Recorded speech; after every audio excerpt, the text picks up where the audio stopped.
Hello students, नंद academy के YouTube channel में आपका स्वागत है। आज हम क्लास 12th के फिजिक्स के बड़ी ही important topics electrical force between two charges और कूलम्ब्स लॉ को स्टडी करेंगे। अब electrical force between two charges और कूलम्ब्स लॉ ये बेसिक्स कहाँ से आई। जैसे हमने ये बताया कि हमारे पास चार्जेस होते हैं, एक चार्जेस दूसरे चार्जेस के ऊपर इलेक्ट्रिकल फोर्स अप्लाई करते हैं। अब वो जो एक चार्जेस हमारा दूसरे चार्जेस के ऊपर इलेक्ट्रिकल फोर्स अप्लाई करता है, उस इलेक्ट्रिकल फोर्स की वैल्यू को कैलकुलेट करने के लिए साइंटिस्ट कूलम्ब्स ने एक लॉ दिया। उस लॉ को हम लोग कूलम्ब्स इलेक्ट्रोस्टैटिक्स लॉ भी कहते हैं, कूलम्ब्स इलेक्ट्रोस्टैटिक्स लॉ के नाम से जानते हैं। जैसे अब ये हमारे पास दो चार्जेज हैं, दो चार्जेस के बीच में जितना फोर्स लगेगा उस फोर्स की कैलकुलेशन हम इस कूलम्ब्स लॉ से करेंगे। ठीक, जैसे कि अगर हम प्रीवियस क्लास में देखें, प्रीवियस क्लास में हमने ये पढ़ा कि हमारे पास ग्रेविटेशनल फोर्स होता है। प्रत्येक जितने भी हमारे बॉडी होती हैं दूसरे बॉडी के ऊपर एक फोर्स अप्लाई करते हैं, उस फोर्स को हम ग्रेविटेशनल फोर्स कहते हैं। जैसा कि ग्रेविटेशनल फोर्स की कैलकुलेशन करने के लिए दो मासेस के बीच में जो ग्रेविटेशनल फोर्स लगता है, उस ग्रेविटेशनल फोर्स की कैलकुलेशन करने के लिए साइंटिस्ट न्यूटन्स ने लॉ दिया था। उस लॉ को हम लोग न्यूटन्स ग्रेविटेशनल लॉ कहते थे। अब न्यूटन्स ग्रेविटेशनल लॉ हमारा क्या कहता था कि जैसे हमारे पास दो मासेस हैं, दोनों मासेस के बीच में जो फोर्स ऑफ अट्रैक्शन लगता है, दोनों मासेस के प्रोडक्ट के डायरेक्टली प्रोपोर्शनल होता है। दूसरा क्या था कि उनके बीच का जो डिस्टेंस होता है उसके स्क्वायर के इन्वर्सली प्रोपोर्शनल हुआ करता है। तो हम ये अगर हम कॉन्सेप्ट को समझे इलेक्ट्रिकल चार्ज के, तो कहीं न कहीं से ये इलेक्ट्रिकल चार्ज तो हमारा ये उसी मास से निकल के आया हुआ था। तो कूलम्ब्स के दिमाग में ये चीज़ आई, कहीं न कहीं जो फोर्स लगता है इन दोनों के बीच में न्यूटन्स लॉ से कहीं जनरलाइज तो नहीं है। उन्होंने उसी लॉ के अकॉर्डिंग जो न्यूटन्स ग्रेविटेशनल लॉ था उसी लॉ को रिलेट करते हुए उन्होंने कूलम्ब्स लॉ बनाया। अब उन्होंने ये बताया कि जैसे हमारे पास दो चार्जेज हैं, एक चार्ज हमारा Q1 है और दूसरा वाला चार्ज हमारा Q2 है। सपोज करिए दो चार्जेस, दोनों चार्जेस के बीच में फोर्स ऑफ अट्रैक्शन एक्चुअली लगेगा कितना। उन्होंने ये बताया कि जो फोर्स ऑफ अट्रैक्शन होता है, the force of attraction between this two charges is directly proportional to product of this two charges and inversely proportional to square of distance between them. मतलब सेम चीज वही है कि दो हमारे पास वहां पे दो मास हुआ करते थे, यहाँ दो चार्जेज हैं।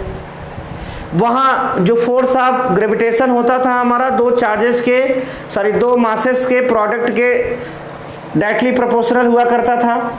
जहाँ दो चार्जेज के प्रोडक्ट के डायरेक्टली प्रोपोर्शनल होगा, डिस्टेंस वाली केस वही है। वहाँ दोनों मासेस के बीच के डिस्टेंस जो हुआ करती थी उसके स्क्वायर का इन्वर्सली प्रोपोर्शनल हुआ करता था। यहाँ पे क्या है कि दो चार्जेस के बीच में जो डिस्टेंस होगी उसके स्क्वायर का इन्वर्सली प्रोपोर्शनल होगा। इट मीन्स हम कह सकते हैं कि कूलम्ब्स लॉ जो है पूरा न्यूटन्स ग्रेविटेशनल लॉ पे बेस्ड है। तो थोड़ा सा हम इसको नोट कर लेते हैं। जैसे according to Coulomb's,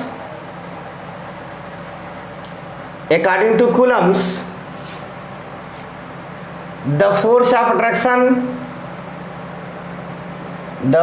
of attraction between two charges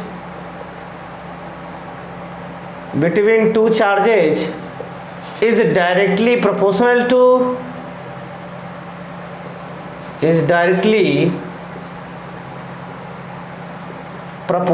to product of these charges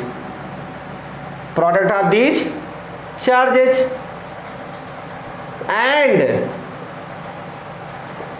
inversely proportional to square of distance between them। Clear? according to Coulomb's the force of attraction between two charges is directly proportional to product of these charges and inversely proportional to square of distance between them. Suppose करिए हमारे पास दो charges है, एक charge Q1 है और second वाला charge हमारा Q2 है, एक दूसरे से स्मॉल r डिस्टेंस पर सचुएट है। यहां पे अगर हम देखें, late Q1 and Q2 are two charges which are placed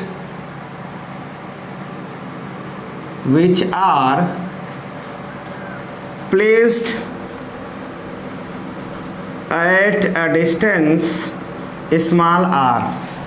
Then according to Coulomb's,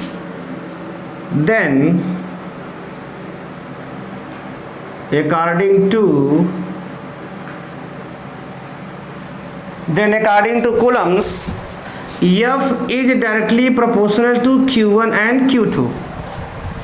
The force of attraction or repulsion, the force of attraction or repulsion are directly proportional to product of these two charges. Directly proportional to product of these two charges. Equation number 1, यहाँ पे हम force of attraction और force of repulsion भी कह सकते हैं, और दोनों को कंबाइन करके कहें कि the force between the electrical force भी कह सकते हैं। सबका मीनिंग एक ही। या फिर directly proportional to Q1 and Q2। Second क्या कहता है, या फिर directly proportional to 1/r², equation number 2। या फिर directly proportional to Q1 and Q2, या फिर इनवर्सली प्रोपोर्शनल टू 1/r²।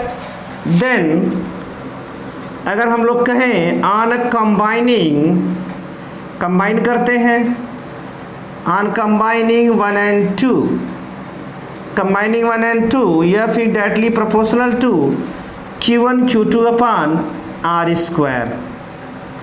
और करके लिख सकते हैं, प्रोपोर्शनलिटी कांस्टेंट हटेगा, C डैश एक कांस्टेंट लेते हैं Q1 Q2/r²। This is equation number 3। यहां पे लिखेंगे where C dash is a constant known as Coulombian constant, known as Coulombian constant, which are depends on the medium of between two charges। यानी हम देखें या फिर directly proportional to Q1 and Q2, या फिर inversely proportional to 1/r², then combine कर देंगे तो या फिर directly proportional to Q1 Q2/r², और F is equal to C dash Q1 Q2/r²। Clear. हम इस प्रोपोर्शनलिटी कांस्टेंट को हटाएं तो यहाँ पे आ गया हमारा C डैश। जब हम वेयर C डैश की बात करते हैं, C डैश एक कांस्टेंट होता है। अब वो कांस्टेंट को हम लोग कोलम्बियन कांस्टेंट कहते हैं। अब ये कोलम्बियन कांस्टेंट जो होता है हमारा, वो डिपेंड करता है इन दोनों चार्जेस के बीच में जो मीडियम रखा हुआ है उस पे। ऐसा तो उसमें नहीं था। न्यूटन्स ग्रेविटेशनल लॉ में जो हमारा ग्रेविटेशनल कांस्टेंट G था, ये दो मासेस के बीच में रखे हुए किसी तीसरे मीडियम पर डिपेंड नहीं करता था। न्यूटन्स ग्रेविटेशनल लॉ और कूलॉम्स लॉ, दोनों में यही मेन डिफरेंस है। सबसे एग्जैक्ट डिफरेंस है ये, दिमाग में अपने रखिएगा, बिल्कुल मत भूलिएगा। एक बार फिर सुन लीजिए कि जो हमारा न्यूटन्स ग्रेविटेशनल लॉ था, न्यूटन्स ग्रेविटेशनल कांस्टेंट जो था, वो दो मासेस के बीच में रखे हुए किसी तीसरे मीडियम पर डिपेंड नहीं होता था। लेकिन जो हमारा कूलॉम कांस्टेंट है, या हम कहें कूलाम कांस्टेंट जो C डैश है ये दो चार्जेज के बीच में रखे हुए मीडियम पर डिपेंड करता है। यानी अगर इसके बीच में मीडियम पर बीच में रखे मीडियम पर डिपेंड करता है तो जरूर Q1 और Q2 के बीच में रखा हुआ Q1 और Q2 के बीच में जो इलेक्ट्रिकल फोर्स लगेगा वो उस मीडियम से अफेक्टेड होगा।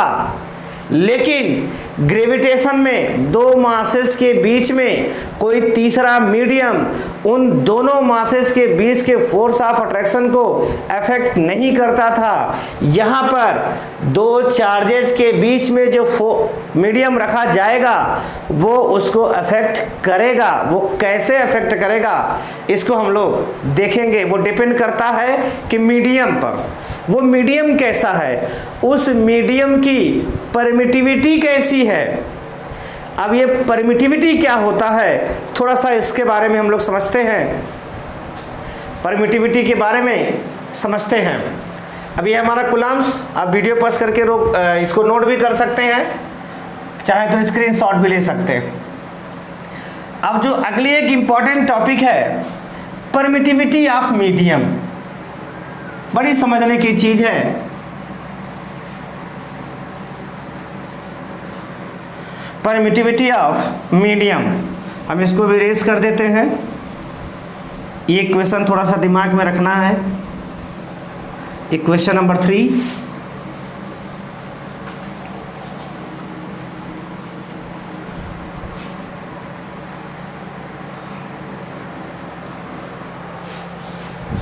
Permittivity of medium.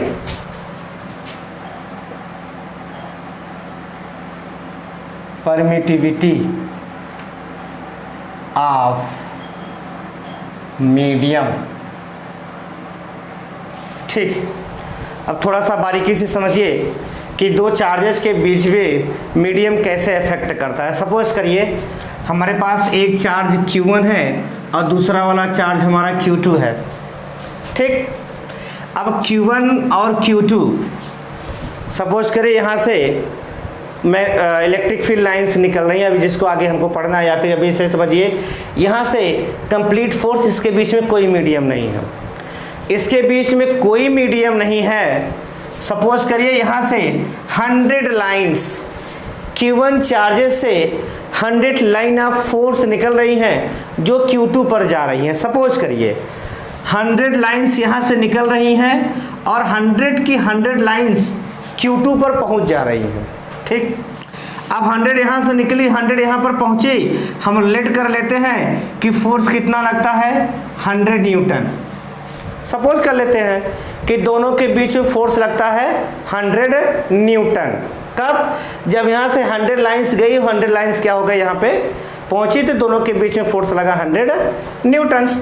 फिर हम देखें, अब हमने क्या करा कि इसके बीच में एक मीडियम को ले आके रख दिया।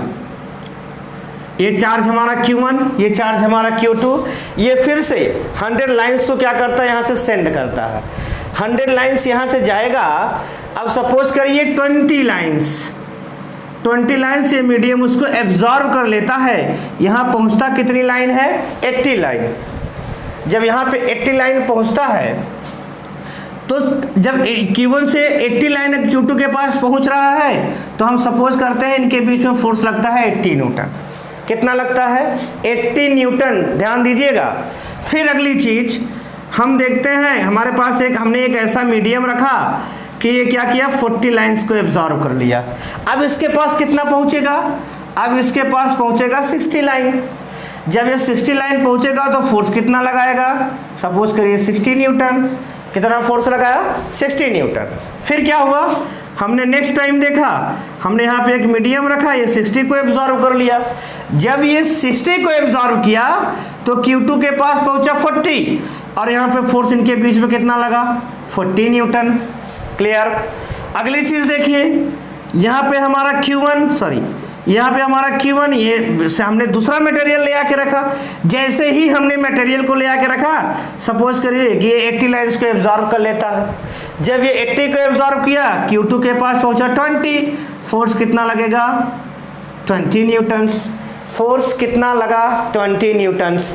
फिर हमने क्या करा यहाँ पे रखा Q1, एक ऐसा मटेरियल ले आके रखा कि 100 लाइंस को एब्जॉर्ब कर लिया, तो यहाँ पे फोर्स कितना लगा, 0 न्यूटन, यानी कोई फोर्स अप्लाई नहीं होता है। थोड़ा गौर करिएगा इसमें, हमने यहाँ Q1 रखा, Q2 रखा, Q1 और Q2 के बीच में कुछ नहीं, फोर्स कंप्लीट 100 न्यूटन्स। ठीक, फिर क्या करा कि Q1 से 100 लाइन से जा रही थी, हमने यहाँ पे एक मीडियम ले आके रखा। अब ये मीडियम जो 20 लाइंस को एब्जॉर्ब कर लेती है, 20 लाइंस को ये मीडियम एब्जॉर्ब करती है, यहाँ पे फोर्स कम हो जाता है, डिक्रीज कर जाता है, और वो हो जाता है 80 न्यूटन्स। ठीक, यहाँ पे 40 एब्जॉर्ब करा, यहाँ पे फोर्स और डिक्रीज हो गया। हम यहाँ से देखें, फोर्स कंटिन्यू हमारा क्या हो रहा है, डिक्रीज हो रहा है। ठीक, अब थोड़ा सा समझिए, पॉइंट को पकड़िए। यहाँ पे Q1 है हमारा, Q2 है, 100 लाइंस किया, 100 न्यूटन्स। Q1 से जब Q2 पे 20 एब्जॉर्ब कर लिया, ध्यान से सोचिए। अब ये 20 अगर एब्जॉर्ब नहीं हुआ होता तो यहाँ पे फोर्स 100 न्यूटन लगता। तो ये जो मटेरियल है हमारा, ये 20 न्यूटन्स फोर्स को क्या कर दिया, डिक्रीज कर दिया। ये जो 20 न्यूटन्स ये डिक्रीज किया, ये है मीडियम की परमिटिविटी। यहाँ पे 40 डिक्रीज किया, ये है मीडियम की परमिटिविटी। यानी यहाँ 60 डिक्रीज किया, ये है मीडियम की परमिटिविटी। यानी दो चार्जेस के बीच में मटेरियल जितना फोर्स डिक्रीज करता है वो होता है उस मटेरियल की परमिटिविटी। बात क्लियर? फिर एक बार समझिए, जैसे Q1 से 100 लाइंस गई, यहाँ पे 80 पहुंची, 20 एब्जॉर्ब कर ले गई, ये 20 जो है, ये 20 है इस मीडियम की परमिटिविटी।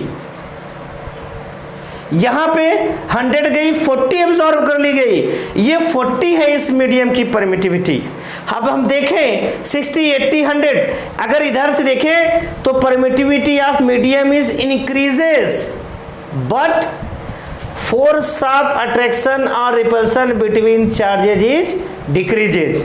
यानी हम कह सकते हैं कि दो चार्जेस के बीच में किसी मीडियम की परमिटिविटी जब इंक्रीज करेगी तो उनके बीच में फोर्स जो होगा वो डिक्रीज करेगा। यानी when permittivity of medium is increases, then force of attraction और repulsion between two charges are decreases. Simple हम लोग कहें कि ये जो कैरेक्टरिस्टिक है उस मीडियम की, दो चार्जेस के बीच में फोर्स ऑफ अट्रैक्शन या फोर्स ऑफ रिपल्सन को कम करने की, उस कैरेक्टरिस्टिक को हम लोग कहते हैं परमिटिविटी। बात clear? Permittivity of a medium is a characteristic of material.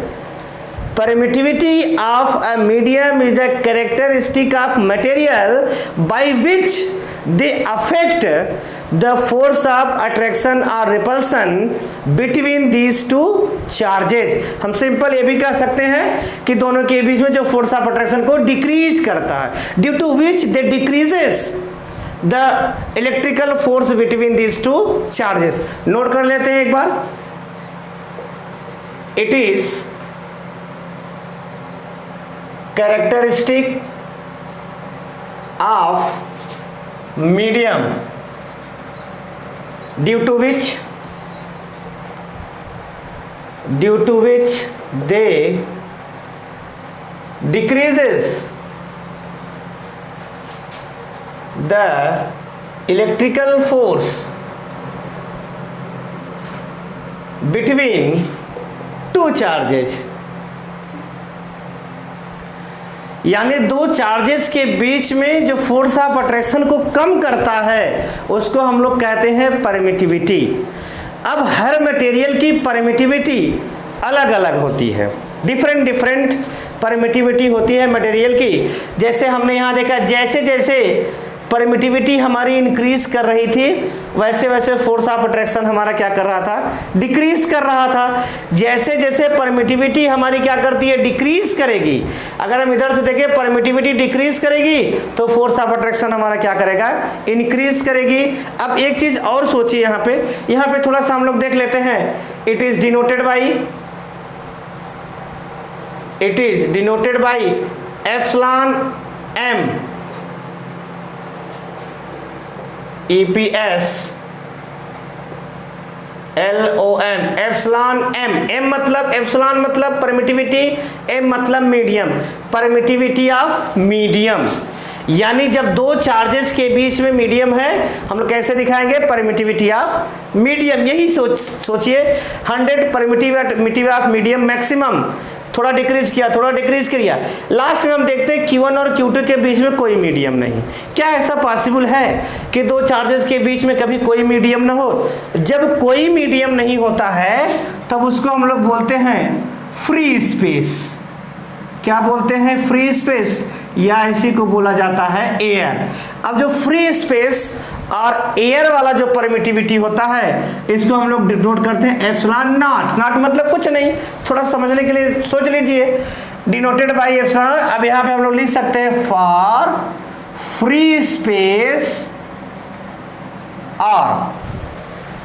Free space और air it is denoted by epsilon not. Clear? दिमाग में एकदम सेट कर लीजिए। किसी मीडियम के लिए दिखाना होगा तो एप्सिलॉन m, कोई मीडियम नहीं होगा तो epsilon not. Clear? Epsilon not और एप्सिलॉन m।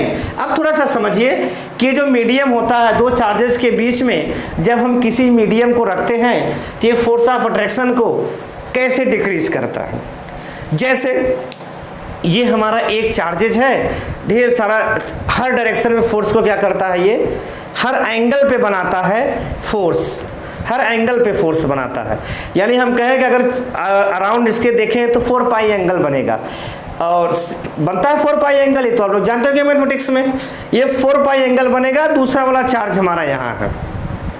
अगर हम इस वाले चार्ज और इस वाले चार्ज के एक लाइन की बात करें, ओनली वन लाइन्स, जब हम एक लाइन की बात करें, ये सबके लिए बनाता था कितना, 4 पाई के लिए कंप्लीट फोर्स लगाता है, लेकिन एक लाइन के लिए कितना लगाएगा। सपोज करिए जैसे ये 4 पाई है हमारा, ये 4 पाई के लिए कंप्लीट फोर्स लगाता है 1, 4 पाई के लिए, यानी हर डायरेक्शन में टोटल फोर्स 1। उसी में जब 1 लाइन के लिए इसको फोर्स लगाना होगा तो ये लगाएगा कितना, 1/4 पाई।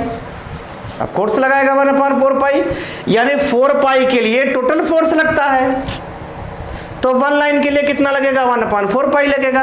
1 लाइन फोर्स लगाना हो तो कितना लगेगा, 1/4 पाई लगेगा।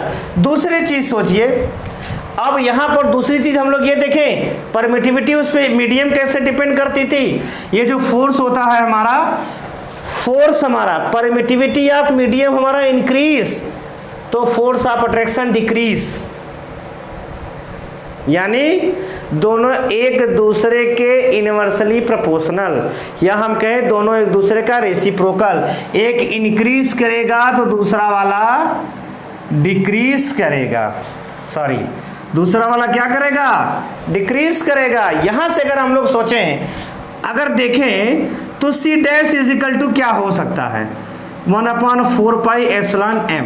क्या हो सकता है, C dash is equal to 1/4 pi epsilon m। जरा इसकी वैल्यू पुट करें इक्वेशन नंबर 3 में, put in 3 F is equal to C dash 1/4 pi epsilon m Q1 Q2 upon r²। समझिए इसको, Q1 Q2 directly proportional according to Coulomb's law, 1/r², square of distance का inversely proportional according to Coulomb's law, 1/4 pi according to angle, 4 pi angles, और एक line के लिए 1/4 pi. Epsilon m नीचे है, ध्यान दीजिएगा, एप्सिलॉन m नीचे, एप्सिलॉन m इंक्रीज करेगा, f हमारा क्या होगा, न्यूमरेटर में है, डिक्रीज करेगा। एप्सिलॉन m डिक्रीज करेगा, f हमारा क्या करेगा, इंक्रीज करेगा। यानी सेट है, पूरी कहानी एकदम बढ़िया सेट कर लीजिए। इक्वेशन नंबर 4, ठीक। अब ये हो गया हमारा एप्सिलॉन m।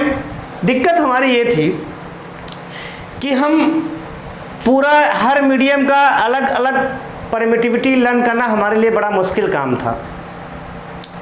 जैसे हम यहाँ पे कोई स्पेस नहीं था, सॉरी फ्री स्पेस था, यहाँ पे कोई मीडियम नहीं था, इसकी परमिटिविटी कुछ और होती है, अभी कैलकुलेट किया जाएगा, सॉरी अभी उसकी वैल्यू दी जाएगी। और यहाँ पे क्या है हमारा एप्सिलॉन m जो है, यहाँ मीडियम हमारा प्लास्टिक भी हो सकता है, मीडियम ग्लास हो सकता है, मीडियम सिल्क भी हो सकता है, बहुत सारे मीडियम चेंज होते रहेंगे। जितने मीडियम हमारे चेंज होते रहेंगे परमिटिविटी उतनी क्या होगी, चेंज होती रहेगी, और दोनों चार्जेस के बीच में लगने वाला फोर्स भी हमारा कम ज़्यादा होता रहेगा। बात क्लियर। दूसरी चीज़ सोचिए, जैसे हमारे साथ ये है कि यहाँ पे फ्री स्पेस जो होता है ये एक कांस्टेंट वैल्यू होती है, ये कभी बदल नहीं सकती। क्यों नहीं बदल सकती भाई? क्योंकि दो चार्जेस के बीच में अगर कुछ नहीं है तो उसी को हम फ्री स्पेस कहते हैं। अब कुछ नहीं में क्या बदल सकता है? कुछ भी नहीं बदल सकता। एप्सिलॉन नॉट की वैल्यू जो होती है हमारी, यानी परमिटिविटी ऑफ फ्री स्पेस जो होता है, epsilon not is equal to 8.85 into 10 power minus 12। यहाँ से अगर अभी हम लोग यूनिट निकालेंगे तो हो जाएगा न्यूटन मीटर स्क्वायर पर कूलम स्क्वायर। ये हो जाएगी हमारी क्या, परमिटिविटी ऑफ मीडियम। दूसरी चीज सोचिए, 8.85 इंटू 10 पावर माइनस 12, यहाँ से हम लोग निकाल सकते हैं। ये सारी चीज यहाँ जाएगी, कूलम Q1 Q2 हमारा क्या आ जाएगा, नीचे चला आएगा। ठीक, अब ये हमारी फिक्स वैल्यू होती है, ये बार बार हमारी चेंज होती है, बार बार चेंज होती है। तो इसको समझने के लिए एक छोटी सी क्वांटिटी और आई जिसको हम लोग कहते हैं रिलेटिव परमिटिविटी। क्या कहते हैं? Relative permittivity. देखते हैं, अब थोड़ा सा रिलेटिव की बात हम समझाने का प्रयास करते हैं। जैसे सारी चीज की वैल्यू अगर हम कैलकुलेट नहीं कर सकते, लर्न नहीं कर सकते, तो हम किसी स्टैंडर्ड वैल्यू से उसको क्या करते हैं, रिलेट करते हैं। जैसे जो वैल्यू हमारी क्या हो, फिक्स हो, उसी वैल्यू से हम लोग रिलेट करते हैं। सपोज करें कि एग्जांपल है, जैसे एक पर्सन है हमारा, वो 2 मिनट में 10 किलोमीटर की रनिंग करता है। 2 मिनट में 10 किलोमीटर कर नहीं सकता, थोड़ा सोचिए। 2 मिनट में 10 किलोमीटर की रनिंग करता है। कोई और आया, वो 2 मिनट में 5 किलोमीटर की रनिंग करता है, हम क्या कहेंगे, उसका हाफ करता है। ये जो हाफ है ये रिलेटिव है, किसके रिलेटिव? वो जो 2 मिनट में 10 किलोमीटर करता है। तो सेम यह भी करना है हमको, ये हमारा फिक्स है, ये हमारा फिक्स है। अब परमिटिविटी वाले से अगर हम लोग करें, उसके बाद सबसे ज्यादा फोर्स लगता है यहाँ पे। अब सपोज करिए कोई एक ऐसा मीडियम है जो इसका हाफ लगाता है, तो वो जो हाफ होगा उसको हम लोग क्या कहेंगे, रिलेटिव परमिटिविटी। सपोज करिए एप्सिलॉन नॉट जो है हमारा, ये 10 न्यूटन का फोर्स अप्लाई करता है, हम एक दूसरा मीडियम लेके आए, वो 5 न्यूटन का फोर्स अप्लाई करता है, तो हम क्या कहेंगे उसको, रिलेटिव परमिटिविटी क्या कहेंगे, हाफ। क्या कहेंगे, हाफ। कैसे कहेंगे कि ये उसका हाफ फोर्स लगाता है। अभी हम एक और लेके चले आए, वो 10 न्यूटन है, वो लगा है हमारा 2.5 न्यूटन्स। हम कहेंगे ये जो मीडियम है वो रिलेटिव परमिटिविटी यानी एयर के कंपैरिजन में 1/4 फोर्स लगाता है, यानी उसका 1/4 ही तो लगा पाता है। ये जो 1/4 है इसको हम कहेंगे रिलेटिव परमिटिविटी। रिलेटिव परमिटिविटी समझने के लिए थोड़ा सा इसको समझिए, बड़ा इंपॉर्टेंट चीज है ये। रिलेटिव परमिटिविटी ई आर से डिनोट करेंगे। एप्सिलॉन मतलब परमिटिविटी, आर मतलब रिलेटिव। इसी को बाद में हम डाइलेक्ट्रिक कांस्टेंट के भी कहेंगे, ठीक है। अब ये होता है relative permittivity is the ratio of permittivity of free space, permittivity of free space to the permittivity of medium, to the permittivity of medium, यानी परमिटिविटी ऑफ फ्री स्पेस और परमिटिविटी ऑफ मीडियम के ratio को हम लोग क्या कहते हैं, relative permittivity. Relative permittivity is equal to क्या हो जाएगा हमारा तब, epsilon not upon epsilon M. Clear, epsilon not upon epsilon M, इसी को हमने के भी कहा। क्या कहा हमने, के भी कहा, यानी आर करके लिख सकते हैं एप्सिलॉन, सॉरी यहाँ पे लिख सकते हैं epsilon M is equal to, कहीं से मिस्टेक हो रही है,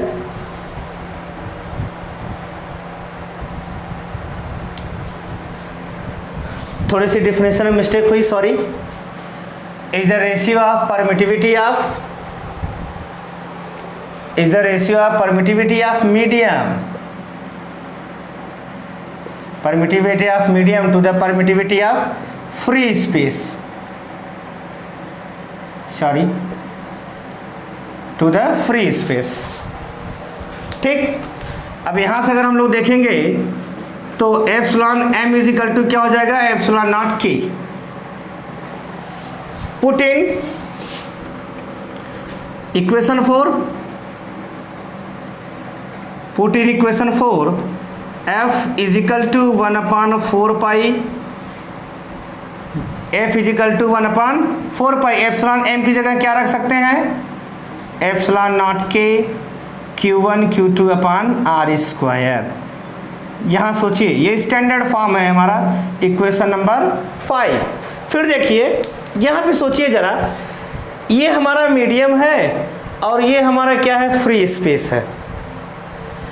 मीडियम हम क्या करें कि इस मीडियम को हम हटा लें, ध्यान से सोचिए, इस मीडियम को हटा लें। जैसे हमने यहाँ पे निकाला किसके रिस्पेक्ट में, फ्री स्पेस के रिस्पेक्ट में हम इस मीडियम का रिलेटिव परमिटिविटी फाइंड कर रहे हैं। फ्री स्पेस के रिस्पेक्ट में इस मीडियम का रिलेटिव परमिटिविटी फाइंड करते हैं। ये मीडियम हमारा चेंज जैसे जैसे होता रहेगा, रिलेटिव परमिटिविटी भी क्या होगा, चेंज होगा। क्लियर, जैसे जैसे मीडियम चेंज होगा वैसे वैसे रिलेटिव परमिटिविटी क्या होगा, चेंज होगा। सपोज करिए कि अगर हमको एयर का परमिटिविटी निकालना हो, एयर का रिलेटिव परमिटिविटी फाइंड करना हो, जब हम एयर का रिलेटिव परमिटिविटी फाइंड करेंगे तो यहाँ पे हम लोग पुट कर सकते हैं epsilon not upon epsilon not is equal to A, यानी कितना हो जाएगा, जो रिलेटिव परमिटिविटी ऑफ एयर होती है वो कितनी होती है, 1। तो यहाँ पे हम चाहें तो लिख सकते हैं फॉर एयर और फ्री स्पेस, फॉर एयर और free space k is equal to 1, then f is equal to 1 upon 4 pi epsilon naught q1 q2 upon r square. ये है आपका कंप्लीट इक्वेशन। इधर लिख देते हैं, शायद दिखाई नहीं दे रहा होगा। ये है आपका 1 upon 4 pi epsilon naught q1 q2 upon r square, equation number 6। Complete Coulomb's equation, इसी को हम लोग कूलम्स इक्वेशन भी कहते हैं। ये क्या है हमारा, कूलम्स इक्वेशन। क्लियर, यानी अगर हम लोग देखें तो 1 अपॉन 4 पाई एप्सिलॉन नॉट एक कांस्टेंट हो गया। अब ये जो इस कांस्टेंट की वैल्यू होती है उस पर ज़रा गौर करिएगा और नोट कर लीजिएगा। इस कांस्टेंट की वैल्यू अगर हम लोग यहाँ से निकालेंगे तो 1 upon 4 pi epsilon not is equal to, ये होता है 9 इंटू 10 की पावर 9, 9 इंटू 10 की power 9 f into R square, यानी न्यूटन मीटर स्क्वायर अपान, ध्यान दीजिएगा, न्यूटन मीटर स्क्वायर क्या हो जाएगा, अपान क्या हो जाएगा, coulomb square, where epsilon not is equal to, यहां से इसकी वैल्यू निकालेंगे, इसकी वैल्यू निकालेंगे तो ये हो जाएगा एप्सिलॉन, सॉरी पहले ऐसे कैलकुलेट करिए, 1 upon epsilon not is equal to क्या हो जाएगा, 4 पाई इंटू 10 की पावर 4 पाई इंटू 9 इंटू 10 की पावर 9 न्यूटन मीटर स्क्वायर पर coulomb square, newton metre square पर कूलम स्क्वायर। यहाँ से हम लोग epsilon not is equal to निकालेंगे तो सब अपान में चला जाएगा, 1 अपॉन 4 पाई 9 इंटू 10 की पावर 9, ये हो जाएगा हमारा कूलम स्क्वायर अपान क्या हो जाएगा, न्यूटन मीटर स्क्वायर। क्लियर ना, तो वैल्यू इसकी आती है, जो दिखाई दे रहा होगा या नहीं, इसकी जो वैल्यू आती है epsilon not is equal to 8.85 into 10 की पावर -12, ये हो जाएगा newton inverse metre inverse two coulomb square. ये होती है आपकी वैल्यू यूनिट इसकी। इसका आप डायमेंशंस भी फाइंड कर सकते हैं। यहाँ पे देखेंगे एप्सिलॉन नॉट यहाँ चला है, ऊपर चला गया, नीचे चला गया। Newton inverse metre inverse two coulombs square. इसके पहले आपको एप्सिलॉन नॉट की वैल्यू जो निकालेंगे वो 1 एप्सिलॉन नॉट की वैल्यू है।